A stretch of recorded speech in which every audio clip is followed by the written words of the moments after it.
கர்த்தரும் இரட்சகருமாகிய இயேசு கிறிஸ்துவின் இனிய நாமத்தினால் இம்மானுவேல் விசுவாச ஊழியங்கள் வழங்கும் மாறும் ஒரு வசனம் என்ற தலைப்பில் இந்த 317ஆம் நிகழ்ச்சியில் உங்களை சந்திப்பதில் மிகுந்த மகிழ்ச்சி அடைகிறோம். கர்த்தர் இந்த உலகத்தில் எல்லா காரியங்களையும் நேர்த்தியாக செய்திருக்கிறார். அவர் உங்கள் வாழ்க்கையும் அறிவார். அதனால் அவர் மேல் விசுவாசமாய் இருங்கள். அவரின் ஆசீர்வாதத்தை பெற்றுக்கொள்ளுங்கள்.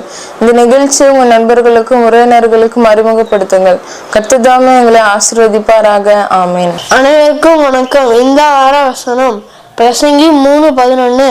கர்த்தர் சகலத்தையும் அதினத்தின் காலத்தையும் நேர்த்தியாக செய்திருக்கிறார். He has made everything beautiful in his time. Ecclesiastes chapter 3 verse 11. Thank you. உலகத்தில் இன்றைக்கி ஒவ்வொரு நாளும் வாழ்வதே மிகப்பெரிய சவாலாக இருக்கிறது. நேற்றைய முன்தினம் பார்த்தீங்கன்னா சென்னையிலேருந்து திருச்சி வந்த 2 கார் மேலே திருச்சியிலேருந்து சென்னைக்கு போன ஒரு பஸ்ஸு மோதி 9 பேர் ஸ்பாட்டில் இறந்துட்டாங்க. வந்தவங்க எந்த தப்பும் பண்ணல. அந்த பஸ்ஸோட டயர் வெடித்து எதிர்த்து சில பேர் என்ன பண்ணிச்சு, 9 பேரும் ஸ்பாட்லேயே அவுட்டு. எவ்வளோ பயங்கரமான காரியங்கள் பாருங்கள். இந்த காலங்களில் கடைசி நாட்களில் வந்து பார்த்திங்கன்னா யுத்தங்களின் செய்திகளையும் கேள்விப்படுகள் அப்படிங்கிற மாதிரி நிறைய யுத்தங்களுக்கான செய்திகள் வந்து கொண்டே இருக்கிறது. மனிதருடைய உயிர் வந்து ஒன்றுமில்லாத ஒரு சாதாரண ஒரு பொருள் மாதிரி ஆகி போச்சுது. ஆனாலும் பார்த்தீங்கன்னா மனிதர்களுக்குள்ள அந்த நினைவுகளோ கர்த்தரை பற்றிய பயமோ எதுவுமே இல்லை. ஆடல் பாடல் கொண்டாட்டங்கள், ஜாலியாக இருக்கணும், என்ஜாய் பண்ணணும் அப்படிங்கிற மாதிரி ஒரு நினைப்பில் போயிட்டு இருக்காங்க. கடைசி காலங்கள் அப்படி தான் இருக்கும். கர்த்தருடைய பற்றி உண்மையான வார்த்தைகளை குறித்து என்ன பண்ண மாட்டாங்க, யாரும் பயப்பட மாட்டாங்க, அதை பற்றி கவலையப்பட மாட்டாங்க. எங்களுக்கு எல்லாம் இருக்குது, நாங்கள் இதை பற்றியும் கவலைப்பட மாட்டாங்கிற எண்ணம் எல்லாருக்கும் வந்துடும். அது நம்ம திருச்சபைகள் நிறைய வந்துருச்சு. அதனால் கடைசி காலங்களில் வார்த்தைகள் கிடைக்கக்கூடாத காலங்கள் வந்து கொண்டு இருக்குது. கடினமான வார்த்தைகளை கேட்கறதுக்கு ஜனங்களுக்கு பண்ண மாட்டாங்க, விரும்ப மாட்டாங்க. ஆசீர்வாதமான 4 வார்த்தை கிடைச்சா போதும், போய் என்ன பண்ணுவோம், ஜாலியாக கேட்டுட்டு வந்துட்டு இருப்போம். அதாவது செவி மந்தமாகி போன ஜனங்கள் தான் இருப்பாங்கன்னு சொல்லியிருக்கு. ஸோ அது எல்லா இடங்கள்லையுமே இருந்து கொண்டு இருக்கிறது. இருந்தாலும் கர்த்தரை பற்றிய பயமுள்ள ஜனங்களையும் ஆண்டவர் எழுப்பி கொண்டிருக்கிறார். அல்லேலூயா. விசுவாசோடு உற்சாகமாக பாடுவோம்.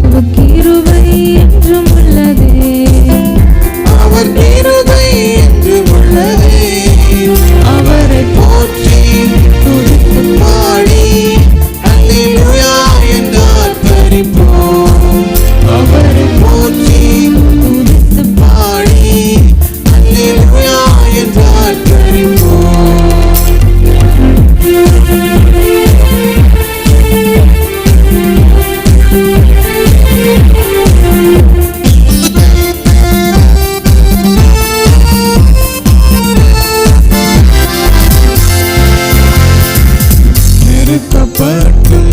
மடிந்திடாமல் கர்த்தர் நம்மை காத்ததாலே, நெருக்கப்பட்டும் மடிந்திடாமல் கர்த்தர் நம்மை காத்ததாலே, அவர் நல்லவர், அவர் வல்லவர், அவர் கிருபை என்று உள்ளதே.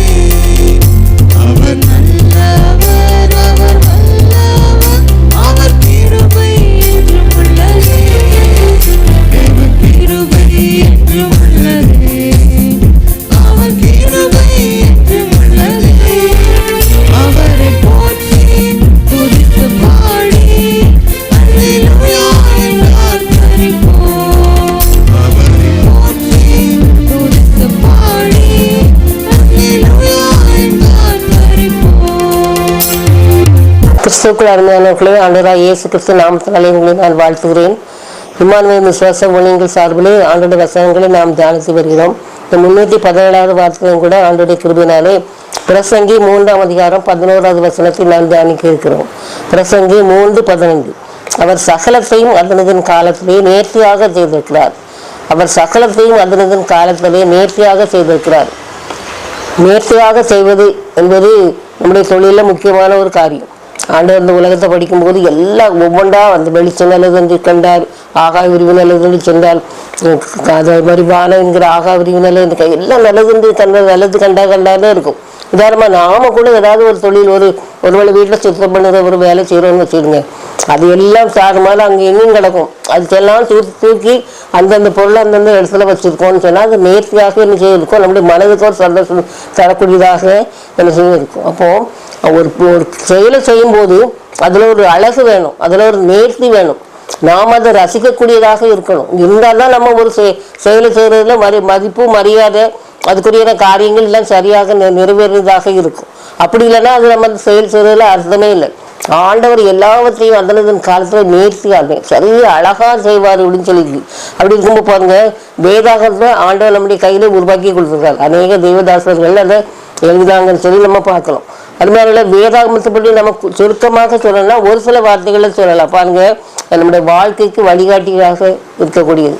ஒரு அநேக மனுஷர்களை பற்றி சொல்லியிருக்கு. நல்ல மனுஷனா ஒருத்தர் இருப்பான், நாளடைவில் ஆண்டவருக்கு விலகி போனாலும் அவன் மோசமான காரியங்களை சந்திப்பான், அதுக்கு அழிந்தே போயிடுவான். அப்படி நம்ம இருக்கக்கூடாது அப்படிங்கிறத காட்டுறது. அதுவே பாருங்க, அவனுடைய நம்முடைய காரியங்கள் சங்கீதக்காரர் என்ன செய்யறாரு, நம்முடைய வேதங்கள் நமக்கு வழிகாட்டுறது மட்டும் இல்லை, அந்தந்த நேரங்களில் நமக்கு நல்ல ஒரு போக்கு காட்டக்கூடிய இடமாக என்ன செய்து இருக்குது அப்படின்னு சொல்லி சொல்றாரு. பாருங்க, அவருடைய சூழ்நிலைகள் மூலமாக நம்ம ஆண்டவரை அறிந்து கொள்வதற்கான நல்ல வழிகளை அவர் ஏற்படுத்தி தருவார். அது மாதிரி நம்முடைய மனசாட்சியில் அவர் என்ன செய்வார், பேசுவார். அது மட்டும் இல்லாமல் பாருங்க, நம்முடைய இருவரும் கருக்குள்ள பட்டயமாக அவர் என்ன செய்வார், இருப்பார் அப்படின்னு சொல்லி நம்ம பார்க்கிறோம். அருமையானவர்களே, அப்படி இருக்கும்பொழுது ராபர்ட்னு ஒருத்தர் இருந்தாராம். அவர் கொஞ்சம் சுவாம்பேறி மாதிரி கூட இருப்பார், உங்களுக்கு ஜெபம் பண்ண மாட்டாராம்.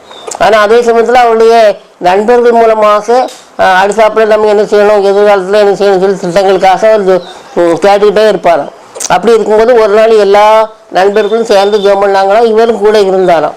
இருக்கும்போது ஒரு நண்பர் மூலமாக ஆண்டவர் பேசினாராம். பேசும்போது சொன்னாரா, நீ இந்த கல்லூரியில் போய் சேரு, அங்கே உனக்கு வசதியாக செய்யும், உன்னுடைய சூழ்நிலைக்கு ஏற்ப உன்னுடைய பொருளாதார நிலைமைக்கு ஏற்ப அங்கே உனக்கு எல்லா விதமான கல்வி காரியங்களையும் நான் உனக்கு ஏற்படுத்தி தருவேன்னு சொன்னார். இதை நம்பினவராக ராபர்ட்ன்றவர் போனாராம்.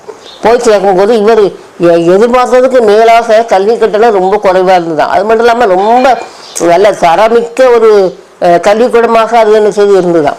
அப்போ அவர் சொல்றாரு, அவர் எழுதுறாரு அவர் புத்தகத்துல, நான் ஜோமல்லாட்டா கூட என்னுடைய நண்பர்கள் மூலமாக ஆண்டவர் எனக்கு நல்ல ஆலோசனையும் செய்தார் தந்தார் அப்படின்னு சொல்லி. அதனால ஆண்டவருக்கு தெரியும் யாருக்கு எந்த நேரத்தில் எதை செய்யணும்னு சொல்லி என்ன செய்யும் தெரியும். யோவான் 8:22 ஆண்டவர் சொல்றாரு பாருங்க, நான் சுயமாய் ஒன்றும் செய்யாமல் என் பிதா எனக்கு போதித்தபடியே இவைகளை சொன்னேன் அப்படின்னு சொல்லி எனக்கு நான் பிதாவுக்கு பிரியமானவர்களையே நான் எப்பொழுதும் செய்கிறேன்னு சொல்றாரு.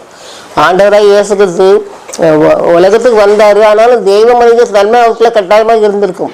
ஆனாலும் கூட அவர் என்ன சொல்றாரு, நான் சுயமாய் ஒன்றும் செய்யாமல் என் பிதா எனக்கு போதித்தபடியே வேலை சொன்னேன்னு சொல்றாரு. அப்ப தினம் என்ன செய்யறாரு, ஆண்டோடைய பாதத்துல இருந்து பிதாவுடைய பாதத்துல இருந்து அவர் என்னெல்லாம் செய்ய சொல்றாரு அப்படின்னு சொல்லி அதை மட்டும்தான் அவர் செய்யறாரு. தான் தேவகுமாரன் எல்லாத்தையும் நமக்கு தெரியும் அப்படிங்கிற அவருக்கு இருந்தாலும் கூட பிதாவுக்கான காரியங்களை முற்றிலுமாக தெரிந்து அதுபடியாக என்ன செய்யறாரு, அதன் காலத்தில் நேர்த்தியாக என்ன செய்யறாரு பாருங்க.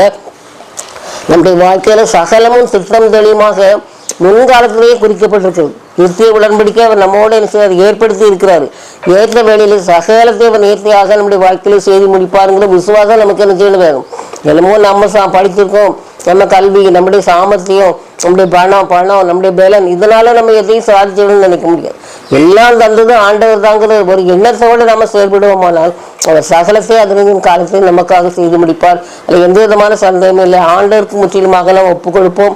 ஆண்டோடைய ஆசீர்வாதத்தை பெற்று நாம் வாழ்வோம். ஆண்டவர் நமக்கு உதவி செய்வாராக. ஆமென். சத்திய வேதம் பக்தரின் கீதம், சுத்தர்கள் போகும் பாதையின் ஜீவன், உத்தம மார்க்கம்